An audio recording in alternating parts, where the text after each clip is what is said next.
Degree Completion, hosted by the N4A. My name is Carrie White, and I serve as the Chief Operating Officer at Athlife. Athlife works to empower each individual we work with to meet and exceed their academic and career goals.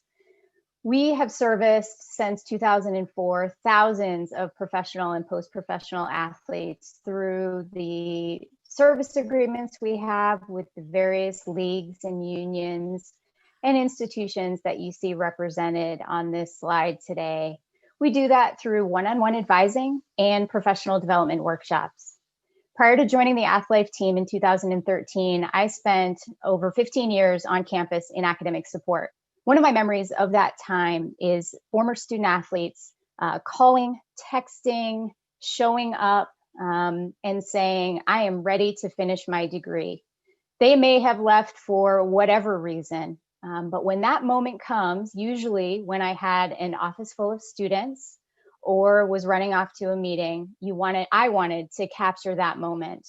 We know that many of your institutions have resources available to you to help former student athletes complete their degree when the time is right. And no matter what resources you have, if there's a way to stretch those dollars by connecting former student athletes with earned benefit that can help them complete their degree for free, that can only help more student athletes, help you help more student athletes. So today's extraordinary lineup of panelists represents a variety of organizations, leagues, and unions that support your former student athletes. And today they're going to help us better understand the resources available to your students when they leave prior to degree completion for whatever reason. So as we dive into today's session, I do want to mention we're going to hear from each of our panelists and walk through their comments. And at the end, we are going to leave time for your questions and answers. So please feel free to drop your questions in the Q&A feature so that when we get to that time, your questions can be addressed by the various panelists that we have. So with that, I am going to hand it over to Leslie Satchel to speak to some resources available to your current NFL players. Leslie? Hi, good afternoon, everyone. Thank you, Carrie, for that introduction. My name is Leslie, as she mentioned. I am the senior education consultant for the NFL.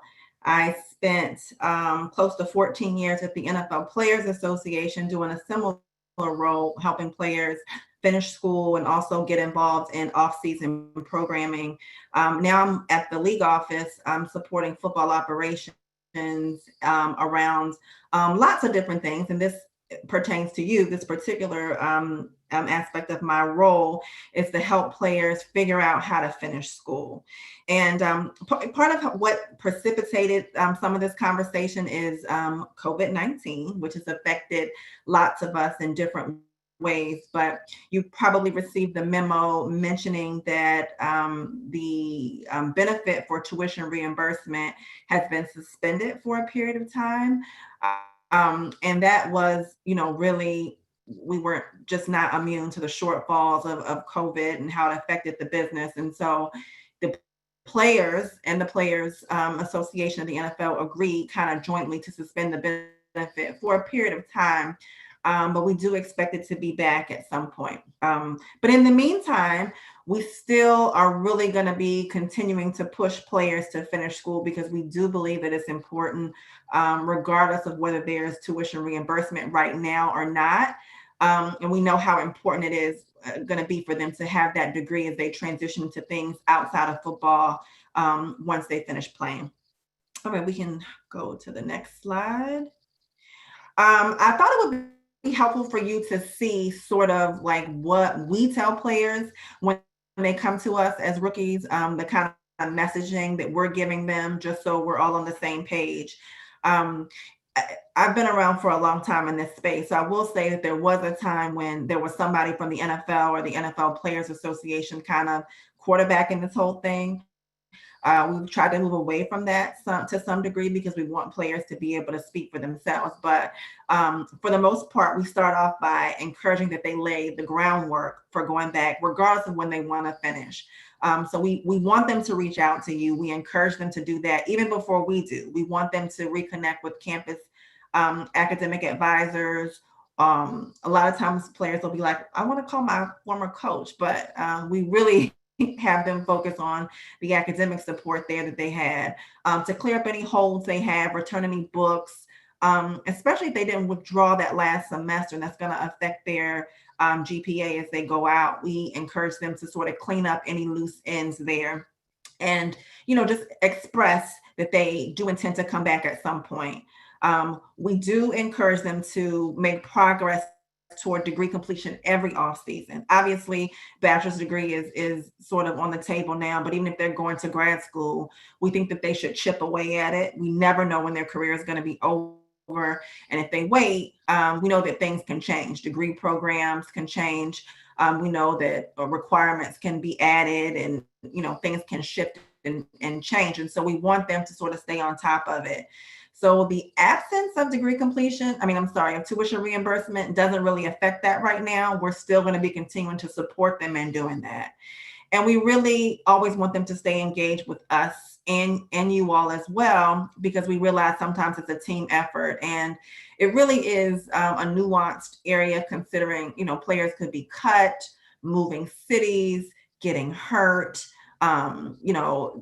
different things that happen with their NFL life that sometimes affect whether they can follow up on what they originally committed to.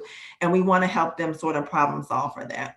When they go dark and we don't know what happens, and they just ghost all of us, then we don't know whether we could have help them make an adjustment so they didn't get an incomplete or, a failing grade or something like that. So that's just giving you a little bit of groundwork that we ask them to lay for themselves. We really encourage them to be able to call you all and advocate for themselves, and we serve as in a support role. Next slide. So I've met many of you, I'm sure, or exchanged emails or text messages and that sort of thing. And we really want to work more with academic support people. We know that it, sort of takes a village to get a guy to go back and really complete what he started sometimes. And sometimes it's just the messaging alone and the push and the encouragement when it gets tough. But here's just a short checklist that you can use, that you can always reach out to us if you're already working with the player or have had some interaction with him where he said that he wants to go back. If he's close to finishing and you just feel like we could sort of nudge him a bit, that would be great. Outside of COVID, I've made about 20, 25 team visits a season. So I'm all over the league, meeting with players on various things. And if I know that he's already interacting with one of you all, I can always sort of, start that conversation with him. If a player is done playing, and he comes back to you and you know that he doesn't qualify for some of the benefits that we have, one, there's no tuition reimbursement right now, but Madison's going to speak after me about the tuition, the scholarship with the trust. If he has less than 2 credit seasons, he wouldn't qualify for that. So if he needs some support in another area, feel free to refer him my way as well. If you have a player that stopped responding, again, let us team with you to help sort of get that addressed. If you foresee some major changes in a degree program that's coming along, we would like to know that as well, because a player who's putting it off and saying, hey, I'm going to go back next year or the next year or the next year or the next year, and he continues to put it off, we want to be able to sort of push the envelope for him and let him know the things that are going to be coming down the pipeline that would affect how soon he can finish or not. And lastly, we do like to celebrate when players graduate, because we do feel like it's a great accomplishment, and we want to see that happen. And we order these celebratory balls, sort of a big deal at the NFL. We put their degree program on them. We mail them to the facility. Some teams have a whole program and ceremony to present the balls to the players in front of the whole team to sort of encourage other players to do the same. The trick with that is that the National Clearinghouse is not always up to date in a timely manner. So sometimes we're 6 months, a year out from getting updated information. If you have a player who's graduated and you've been working with him, and you can shoot me a message to let me know, that'd be absolutely really helpful. And we can get the ball and we can celebrate together, because we know that he didn't do it alone, and he didn't start with us, he finished with us, and you guys have done great work, and we'd love to be a support. My contact information is there. I'm available to do Zooms at this point. If there are a group of players you want me to help you work with who are in the league, or if there's anything else I can do to support your efforts on campus, we're definitely open to doing that. So I hope to have some questions at the end of this, but I'd like to introduce Madison Bryant from the Trust, powered by the NFLPA. She's been at the NFLPA, the Trust rather, since 2017, and she oversees the Trust Scholarship. There's some crossover between us, and we love working with the Trust. We've seen a lot of people benefit from that, and so you're in great hands with Madison. Thank you. Thank you, Leslie. Yes, hi, everyone. I'm Madison Bryson, and as she said, I oversee the scholarship program at the Trust. So I'm just going to give you an overview on that and let you know exactly how players can access this benefit. So our benefit is strictly available for former NFL players with 2 or more credited seasons. If you're working with someone and they think they might qualify for our program, I encourage you to have them reach out to the information on this slide, and then we will work them through our process to see if they're eligible and get them set up with the benefit. Next slide, Carrie. Thank you. So the purpose of our scholarship is to really enable former players to not only complete their undergraduate degree if they did leave early to pursue their NFL career, but also to pursue their graduate degrees or any certifications or vocational programs that they might be interested in. Now, our scholarship is honestly not a competitive scholarship. It's more of a qualified scholarship. So truthfully, as long as the programs meet our qualified program guidelines, it's likely that they're going to be approved. There's really key 3 components here that they need to check off. Mainly, the institution and the program needs to be nationally accredited. The institution cannot be strictly online. While, of course, players can take online courses, there just needs to be some campus somewhere where classes are held or that the students can access. And then lastly, the player just needs to be accepted into the program. So as long as that program checks off those 3 boxes, it's likely that's going to be approved, but we still review it through a third-party background check company. And then as far as, how much money is available for the players, we award up to $20,000 per calendar year per player. And there's no limit on how many years consecutively the player can apply for this benefit. But we do have a tiered system with how much funds are available per program that they're pursuing. So for undergraduate and graduate programs, they're eligible to receive that full $20,000 per calendar year. But for certifications and vocational programs, they do have a maximum of $5,000 per calendar year. Now, we have seen where players want to complete their undergrad, but also get ahead on a certification. That is absolutely fine to do at the same time, but we still have that $20,000 maximum. So for example, if they get the full 5 for the vocational, they would only have the 15 for the undergrad. Next slide, please. And then what exactly do we cover? We are only able to cover tuition and required fees. And we say required fees because we're not able to cover any books, any other course materials, parking, late fees. Some of these guys try to get their health insurance in there. We're strictly just whatever fees are required to go along with the course, and then the tuition. And I did highlight on here that it's current or future courses because we are not a reimbursement plan. So unfortunately, if a guy applies for the scholarship and tries to get his courses covered that he completed in the previous term when he was not awarded, we will unfortunately not be able to cover that.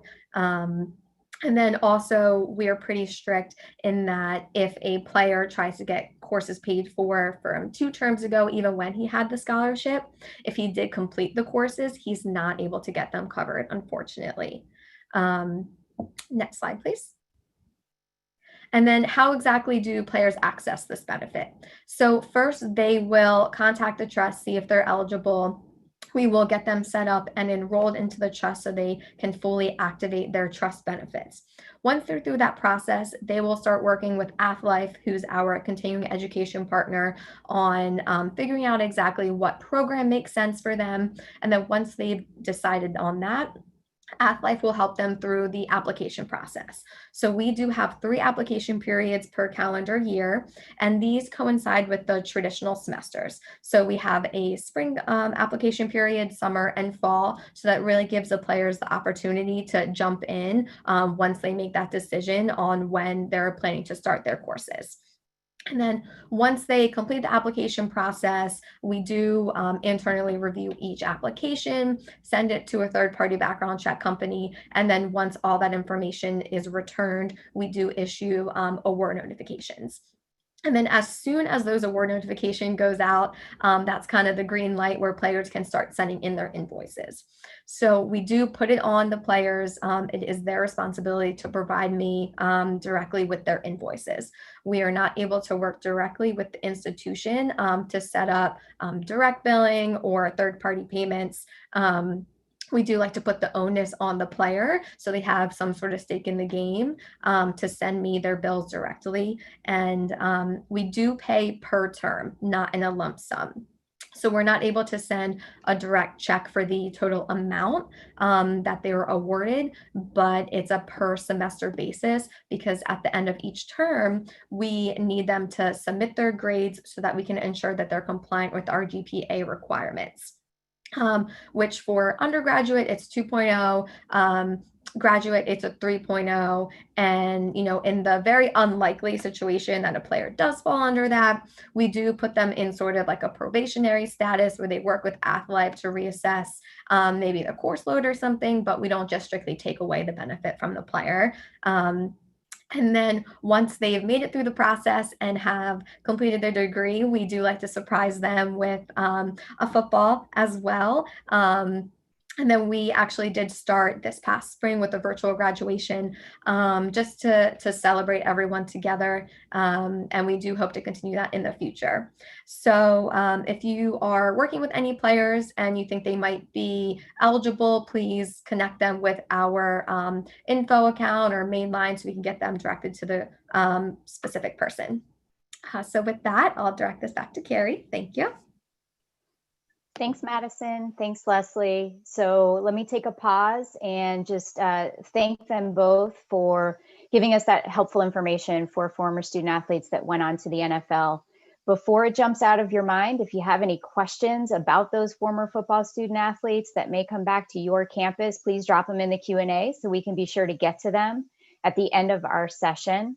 But at this point, we'll now shift gears to your former men's basketball student athletes who went on to either the NBA G League or the NBA. And we're going to start with Urj with his comments, and then I think he'll hand it off to Hannah. Thank you, Carrie, and good afternoon to everyone. My name is Urjam Hayes. I've been at the NBA for over 13 years in a variety of different roles, one of which in my capacity in player development department is overseeing our continuing education program specific to our G League players. So I'll spend the next few moments just talking through things such as the player eligibility, program coverage, as well as cost, and then next steps as players complete their courses. So for our player eligibility for this program, a player must be on a G League team roster for at least 2 weeks during the current NBA G League season, or if it's in the off season during the most recent off season for their player eligibility. This eligibility only includes G League players, players under G League contract, I should say, and does not include any players who are assigned to two-way contracts. From a coverage standpoint, our program, which is a reimbursement program, covers all education expenses, things such as tuition, books, lab fees, as well as registration for all of their undergraduate or graduate degree programs at accredited institutions. In addition to the undergrad as well as the graduate degree programs, our program does also cover things such as certifications, vocational programs, professional licensing and any language courses that a player is interested in taking or pursuing. Our program, from a cost standpoint, we reimburse up to $2,500 for each year. And when I define a league year, it's October 1st through September 30. So players must be enrolled in a class by that September 30 deadline to qualify for that reimbursement for that league calendar year. From a submission standpoint, we require players to submit their proof of course completion. To be reimbursed, we require for our program a B minus or better, or in a pass-fail, a pass as a grade. Additionally, we ask for players to save and catalog all proof of payments, because that will be required for their submission. And then finally, we do provide a request for reimbursement form that we provide to the players, either at the start as they apply for the program, but then as well after they inform us that they've completed the course. Through our relationship with the folks here at N4A, I know we've worked with a few of you, and one of the things that we provide to really help our players understand, kind of their academic standing is kind of a, for lack of better terms, a degree audit that kind of helps them understand where they stand academically, what courses, if they can take it online or in person, or things of that nature. So oftentimes, if they come directly through the league office, we'll work through, contacts at N4A to get out that form that, we ask for folks to submit, so we can provide our players as much accurate information as possible as it relates to their interest in degree completion. So that's the kind of the nuts and bolts of our program for our NBA G League players. So I will turn it over to my counterpart at the NBA Players Association, Hannah Alatar, to provide some information on the NBA program. Thanks, Serge. I appreciate it. For those of you who don't know me, my name is Hannah Alatar. I am the academic advisor for both the MBPA and the MBA. I help to oversee our tuition reimbursement benefit. That was a joint effort between the union and the league to help our players to finish their degrees or pursue any type of educational coursework, certifications, things like that, to help them off the court. I have been in this role for about 3 years, 3 years in December. It's great. I love being able to help our players get to where they want. Similar to the NFL and how they start off with their players as rookies and things like that, we like to encourage our players to tick away at their degrees as well if they're coming in with, whether they're the one and dones or the ones that come in 3 years, 4 years, into their degrees. We want them to be able to finish sooner rather than later. So we definitely push them to do that. Also, we push them to clear up any holds, leave in good standing. Don't, you never know when you're going to go back to your institution, whether you go back, in a semester or you go back in 10 years, everything kind of stays the same. So we remind them of that fact. So whenever and if ever they do decide they would like to complete their degree, they can go back easily and not have to worry about, trying to clear up things that could have been cleared up before they left. So some things that we do that I like a lot is our benefit is not specific to degree completion. It is eligible for any individual coursework, certifications, professional development, executive education, graduate programs if players have their undergraduate degrees already. As long as any of this stuff is taken through accredited institutions, the benefit will cover the expenses.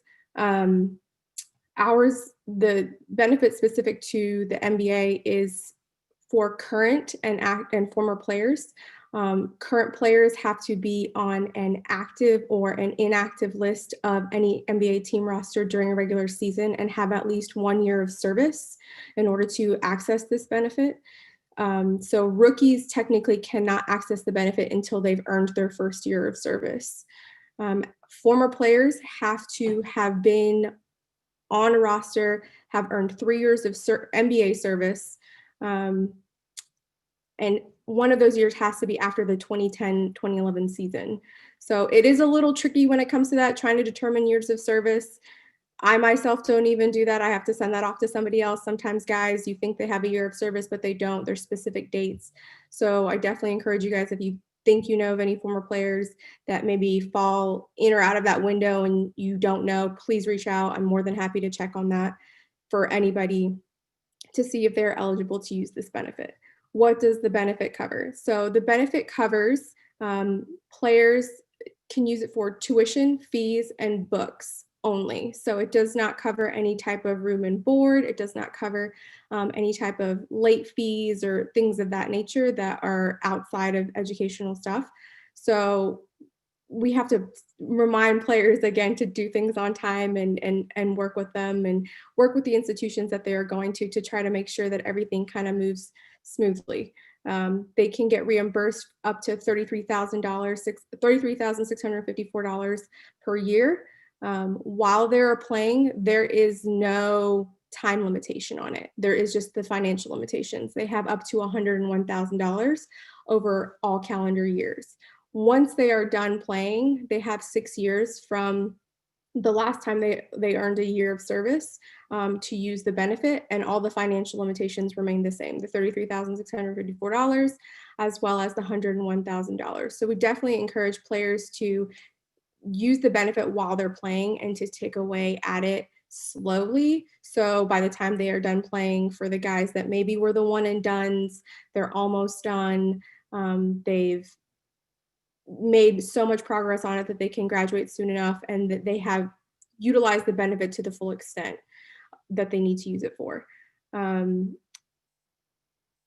of the things that I think is important to also mention in terms of getting things done and paperwork and things of that nature, players, in order to get reimbursed, they can get reimbursed at the end of every semester. So it's not something that they wait for until they have finished their programs or degrees or anything like that. At the end of every course, they must submit proof that they've passed their courses, which is either an unofficial transcript, a certificate of completion, something showing pass in a pass-fail course. The grade, they need a C- or better. They also need to show receipts and an invoice showing a breakdown of basically what was paid for, like the tuition and fees from the institution. Once they have that, they have 60 days from the day their grades post in order to submit for reimbursement. After 60 days, it becomes a whole nother effort and has to be seeking approval and all this kind of stuff. So we really encourage them and push them to get their reimbursements in within those 60 days. I am here. I'm always working with institutions as well. I like to have that open communication with the advisor and the player to make sure we're all on the same page. I help them through any type of process, as well as you guys. If you have any questions on, or you know of any players that you're working with currently that may qualify for this benefit, or that you would like to push or encourage to try to finish because they're so close. Prior to COVID, I saw just about every team every year. I would travel to at least 10 to 12 teams, and then I would see other teams as they came through Atlanta. I go to games, I interact with players constantly, I can reach out to them. So if there is someone that you know is very close and you think they need that extra push, please let me know. I'm more than happy to speak with them, see where their head's at, see if we can come up with a plan to kind of get them to that end goal and help them to graduate. If you guys have any questions about anything, my benefit is a little more complicated than Urjam's because there's so many little nuances and rules in terms of years of service and what gets covered, what doesn't get covered. Please feel free to reach out, obviously, with any questions that you might have regarding anything. Always open. We can, one more thing about our benefits specifically, we can only reimburse the player. So it's not something that we can reimburse institutions for. I've had that question before, if institutions pay for it and then we are able to reimburse them. No, players have to pay for the courses, the tuition, the fees themselves, and then we reimburse players directly. So something that really is important has come up in the past. If you guys have any further questions, please feel free to reach out. Thanks, Hannah. Thanks, Urj. So while you're thinking about any questions that you have about your former men's basketball players that went on to the G League or the NBA, please drop them in the Q&A. So our last speaker today will cover off on those former student athletes that either did not go pro or don't qualify for the benefits that have already been discussed today. So I'll turn it over to Marcus to share information from the NCAA. Good afternoon, everyone. Marcus Brown, Assistant Director of Academic Membership Affairs at the NCAA. I'm going on my third year at the NCAA, and prior to this role, I spent just over 8 years in the membership, working specifically in student athlete support. So today, what I'll do is kind of just talk about the degree completion funding opportunities that are available to former student athletes, and just kind of work through and navigate through those opportunities, eligibility, so on and so forth.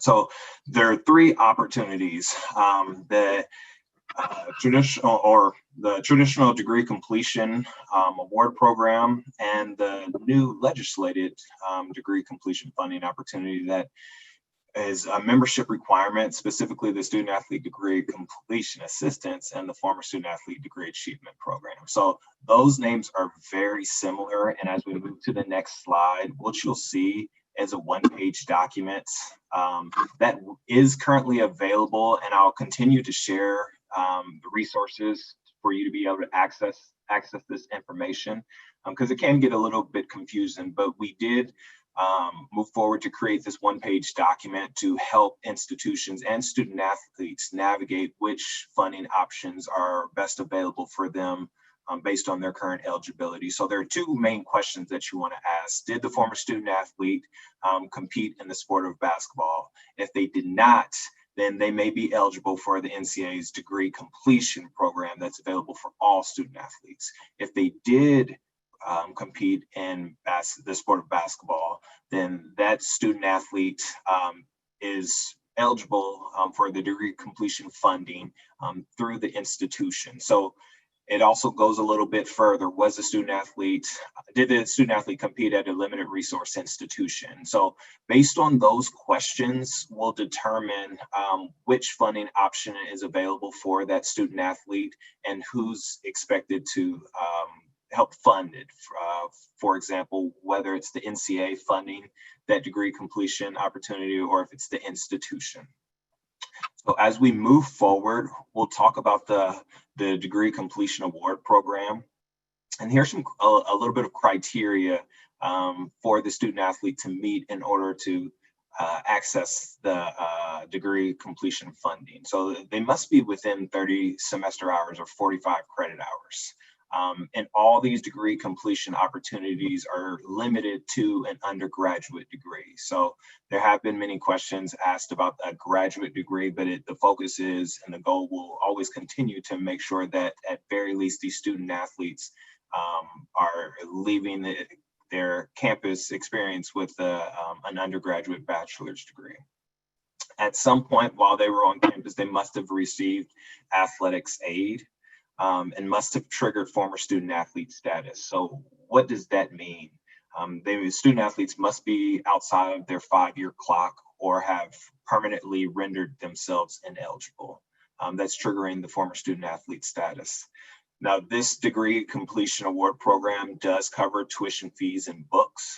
And in order for the student athlete to access this opportunity, they must be nominated by a senior staff member on campus. So your athletic director, your SWA, your FAR, so on and so forth. So establishing a point of contact at the institution for the student athlete to connect with to be able to be nominated for the program is the way for the student athlete to access this funding option. Moving forward is the new degree completion opportunity, and this is a new legislated program, a new legislated membership requirement that went into effect fall of 19 as a result of the Commission on College Basketball. So it was a recommendation that went into effect And so institutions are required to provide funding for those former men and women basketball student athletes. So if they competed in the sport of basketball, they must meet a list of criteria, and we'll talk about that a little bit further. But if they meet the criteria, the institution is expected to provide tuition fees and books, again, specifically for an undergraduate degree. So what does that look like? When the student athlete departed and when they return, the number of credit hours they need in order to graduate are the amount of credits that the institution is expected to fund. If a student athlete fails a course or needs to repeat a course or doesn't get the degree applicable grade, those courses the student athlete is responsible for funding those courses.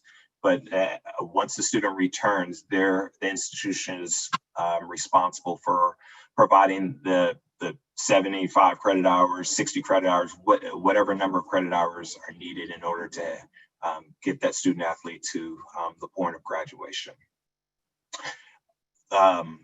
Similar to the degree completion program, it's extremely important to establish a point of contact for the institution, for the student athlete to be able to connect and kind of establish a plan with returning. So in order to for a student athlete to be able to access this funding opportunity, he or she must contact the institution or be directed to the institution to be able to start this process.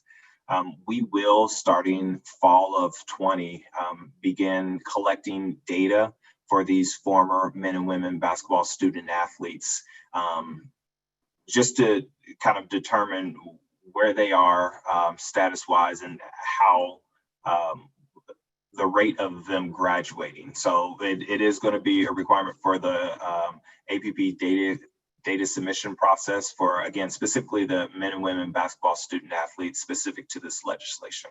So as we move forward, you'll see a list of criteria for those former men and women basketball student athletes. So similar to the degree completion program, but a couple of other pieces of criteria. They must have received athletics aid. They must have been enrolled at the institution for at least 2 years. Upon departure from the institution, they must have departed eligible. Okay, so have received that E point upon departure. They could not have transferred to another institution, and they must have departed within 10 years from the institution. So there's a 10-year window from when the student athlete departs the institution that the institution will be responsible for funding the student athlete. So if he or she do not meet any of these criteria, specifically if there are no former basketball student athletes that do not meet this criteria, they may have the opportunity to apply through the degree completion option. So, and again, I know the names can get confusing because they're very similar, but I will continue to reiterate, please access, and I'll make it readily available, access that one-page document because it will help to guide you through the eligibility and who's responsible for funding, and if they don't meet the criteria, where they go, so on and so forth. So last but not least, the former student athlete degree achievement program is no different in criteria and requirement from the degree completion assistance program. So it's the legislated membership requirements that covers tuition fees and books. However, this program is specifically a funding source for a limited resource institution. So for a student athlete that did compete, a former men and women basketball student athlete, if they competed at a limited resource institution, then the NCAA has established a fund to be able to assist those institutions with funding these student athletes. And these resources are available. Actually, the application, if there are student athletes or institutions that know of student athletes that are eligible for this program and meet the criteria as listed in the legislation, then the application does close today. The application can be accessed through Program Hub on ncaa.org. So I encourage anyone at a limited resource institution that may know of student athletes that are eligible and that are ready to return for the spring 2020, for the spring 21 term or the summer 21 term, to be able to submit their application today, because the application does close today. We are fortunate to announce that the applicants from the spring 2020 term, it's 100% graduation success rate to this point. So we're extremely excited to continue to help support these former student athletes. But however, this is the data that we only have to this point for the limited resource institution. So again, it's one of those, another reason why we intend to collect the data for all institutions, Division I institutions, to be able to find out the success rate. And I did forget to mention, right now we're at I believe a 90% success rate for the degree completion award program that's available for all student athletes. So really wanted to make sure that this opportunity is readily available and this information is readily available for institutions and student athletes to assist with returning back to campus. So the next slide will point you to some resources that are available. So that website will provide you a list of the one-page documents that I had shown earlier in the presentation, but it also will provide a list of all the sort of the operational questions that you may have. So the Q&A is feedback that we received from the Committee on Academics, kind of going in very detail about all of the requirements and expectations surrounding the membership requirement, the legislative degree completion assistance program. So if you have any questions, I encourage you to access the Q&A document first, but you're more than welcome to contact myself or a member of our team to be able to work through your specific questions as needed. For those institutions that may not have a formalized degree completion program, there are resources in the online, a link to the toolkit and possibly some sample applications to get you started to help establish a foundation and to be able to get a formalized program or process started. But again, you can always contact either a member of the NCAA staff or other colleagues that may have a very successful degree completion program. So this toolkit was established from other institutions across the membership that do have, that we've recognized that have great degree completion programs to date. So we are constantly looking to update this toolkit to be able to assist the membership with this particular process and requirement. And so lastly, I just kind of want to point to a few key points. As you can see, to date, there are 3 degree completion funding opportunities for former student athletes. There's one specifically for all student athletes, excluding men and women's basketball. There's one specific to men and women's basketball. And the third one is also specific to men and women's basketball that attended limited resource institutions. I cannot stress enough to be able to establish a point of contact at your institution. So if a student athlete does show up one day wanting to come back and ready to enroll for that particular term, have a point of contact that they can work with to be able to navigate them through the process, because it will take a little bit of work on the institution side to be able to assist the student athlete with a degree plan, transcripts, specific documentation, so on and so forth.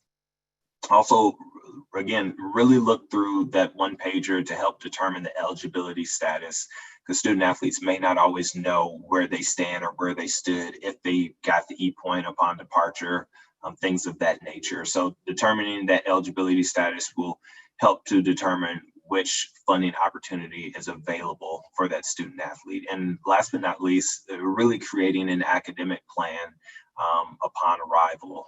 It really helps with the process and kind of helps with the student athlete's transition overall.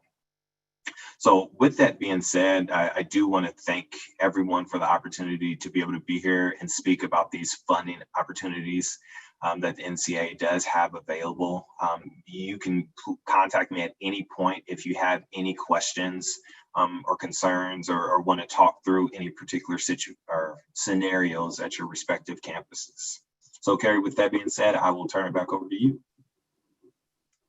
Great, thanks, Marcus. If I could ask our panelists, as I stop sharing my screen, to come on camera so that we can work through some of the questions that we have in here, that would be great. So let me get these questions up. And Madison, I'm going to start with you. There were several questions around if you could provide a little bit more detail about exactly how a former player qualifies for the trust, that would be helpful. Yeah, absolutely. So a player will qualify for the trust if they have 2 or more accredited seasons. And accredited season is gained by being on an active roster for at least 3 games during that season. It doesn't have to be consecutive games, just an active roster for at least 3 games. And then that has to be 2 years to gain 2 accredited seasons. Great, thank you. Leslie, could you chime in a bit on the active player and if there are specific requirements that kind of render them eligible for benefits and support? At this point, support is open to any player who's on a roster at this point. So it would be a current player, practice squad, because support at this point doesn't necessarily connect to money because the benefit is suspended until 2023. We're definitely giving, counsel, support, problem solving, helping them like work through a plan, all those kinds of things for all players. Interestingly enough, they have been fighting to get practice squad players added to the list for tuition reimbursement. It got added in this last CBA and then COVID hit. So that's a big group of players who sometimes has extra time and really, can go back at that time. But looking forward to that coming back in 2023. So short answer is anybody who's on a roster can get support from us. Just a reminder that the tuition reimbursement benefit is suspended. So that's not available. Thanks, Leslie. Marcus, this question is for you. Can you help participants understand what constitutes an institution as limited resource for purposes of the former student athlete degree achievement fund? Yes, I can do my best. So institutions that fall, FPS institutions that fall underneath a certain category, I want to say the bottom 10%, Carrie, I'm gonna lean on you for assistance with that. That's right. Have been determined or deemed limited resource, and institutions have been notified that they're considered limited resource. So if, I guess you know when you know, and if you haven't been kind of notified, then I would say, yeah, it wouldn't fall into that limited resource category. But Carrie, please, I'll lean on you for assistance for that. You did it. That was right. It's the bottom 10%, and it's an analysis of resources available based on the institution, also the athletic department, and number of Pell Grant recipients on campus. So there's a formula. Institutions who are eligible are notified annually. All right, Hannah and Urge, this one's for you. I'm not sure which of you should answer it, but for men's and women's basketball, does any of the funding cover educational assessment or psychoeducational evaluations due to concerns of undiagnosed learning disabilities or prior paperwork being out of date? For our benefit specifically, it does not. It is only specific to tuition fees and books. Anything outside of that realm, it would not be able to cover or be reimbursable for. Yeah, I mean, that's something I'll have to go back on. I believe it's similar to Hannah's, but I don't want to quote myself on it. So I can circle back and provide an answer. Thank you. Marcus, back to you. Can you talk about the difference And not necessarily specifically, but how many application periods are there annually for both the degree completion program, but also the former student athlete degree achievement fund? Yes. So there are 2 application periods every calendar year. So there's an application for the degree completion program. There's an application in the spring and an application in the fall. So the application in the spring is for funding for the fall term, and for the fall it's for the spring term. And the degree completion achievement program, specific to the limited resource institution, really mirrors the degree completion program. So it's very consistent. So those that are expecting funding for the spring term will have to apply during the fall, and that fall application does apply to the spring and summer terms. The application period for the spring term only applies for fall funding. Hope I didn't confuse everyone.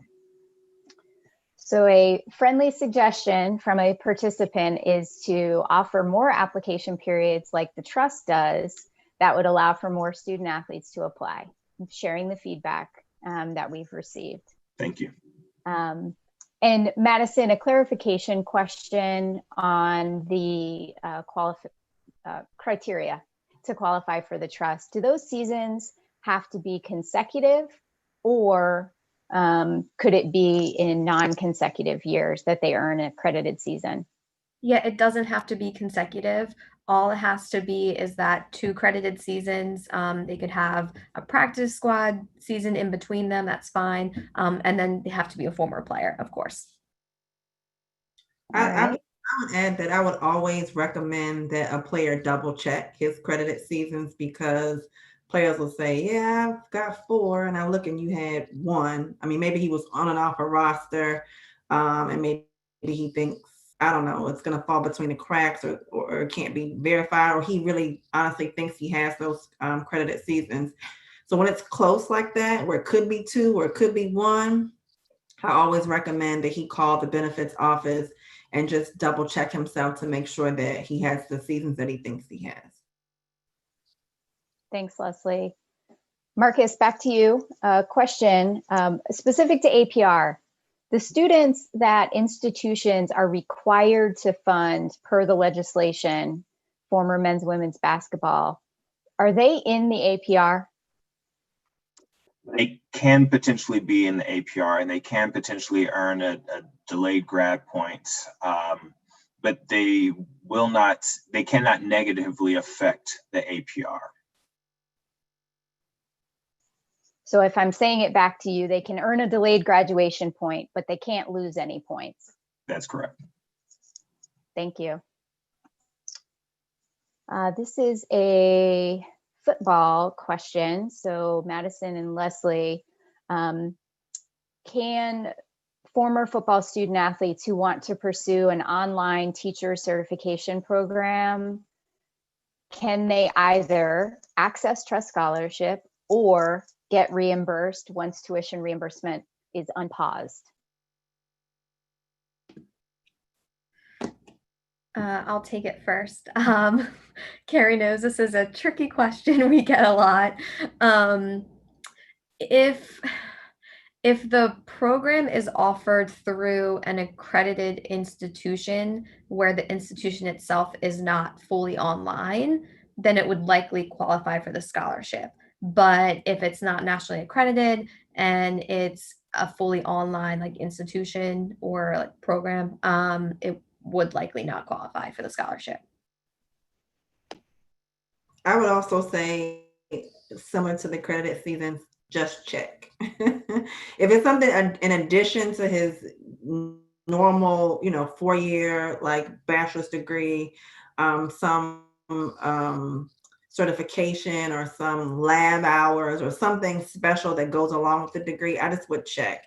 Sometimes I think it's no and we get a yes, I'm surprised, and vice versa. So it depends on if the university is accredited. I think that there's some universities that are fully online, but if have office hours, and that makes them considered to be have an on-campus presence, which makes them qualify. I don't really understand all the rules, but if it's tricky, just send it to the trust or the NFL and let them check it out to make sure. Any questions? Great, thanks for that, Leslie. One more for you, Marcus. You mentioned that part of the criteria was that a former student athlete would have had to have been on aid during their time on campus. It's two parts. Would they have to have been on aid the entire time? And then is there a difference between being on a full scholarship or being on a partial? Just had to receive athletics aid while they were competing at the institution. So while they were on a roster, the student athlete had to compete or had to receive athletics aid. It was not specified how long the student athlete had to be on aid or if they needed to receive a full or partial scholarship. It just points to just receiving athletics aid. And if there are any further questions, I think that's something that can be discussed further. And if institutions do have scenarios similar to that, it can always be submitted in RSRO, and we can kind of take that back to the committee to ask a little bit further, get some further clarification. Thanks, Marcus. So for our former basketball student athletes, so this goes to Hannah, Urge, and Marcus. Is it possible to access all of the benefits that you talked about? Is it possible the same person could potentially access all of the benefits? If I may, I'll start off. A piece of the criteria for the degree completion assistance program is that the former student athlete must exhaust their professional league funding prior to the institution providing funding for them. So from our standpoint, yes, it is a possibility for them to access the professional league dollars and the institutional dollars. And I'll elaborate. Yes, to Marcus's point, that's correct. For G League players, their limit is $2,500. That's provided by the league. After they exhaust those funds, then funds that the NCAA provide would be accessible to them. It would be same on the league side. If they were a G League player and maybe got put under contract and earned their years of service and then qualified for our benefit, they could have access both at the same time, as well as the NCAA once they've exhausted hours and moved on, and are still eligible in that time frame for the NCAA when they could still use it. So yes, in theory, yes. Great. So as we opened up today's session, we talked about learning more how to stretch dollars on campus, and that example illustrates that these resources can be stretched and help you stretch your dollars. So hopefully you found this session really helpful. The one-pager shared by Marcus was dropped into the chat, and so you have access to that. All participants, the PowerPoint will be shared with all participants after today's session. Big thank you to the N4A for hosting today's session, and most importantly to our panelists for sharing the information that you've provided and being a resource for former student athletes to achieve their educational goals. Thanks everyone for attending today. Stay safe and well. I appreciate your time.